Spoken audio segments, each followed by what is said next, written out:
আচ্ছা ইয়াসিন ভাই, আপনি কি খুবই গরিব নাকি যে মাঠে কাজ করছেন? ভাই গরিব না হলে কি মাঠে কাজ করতাম?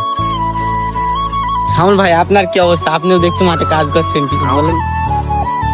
আমার পেটে ভাত নেই, কথা বলতে কষ্ট হচ্ছে।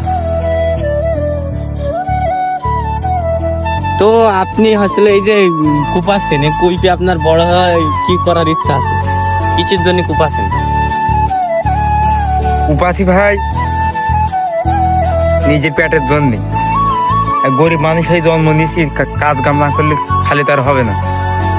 তাই এই যে কাজ করছি, জীবনে যাই করেন আর যাই করি, মানে টেকার উপর জিনিস নেই, টেকাই সব। টেকার জন্য কিন্তু এই কাজটা করছি। আপনি বলুন। এখন না কথা হচ্ছে যে এই ভোটার আছে আমাদের,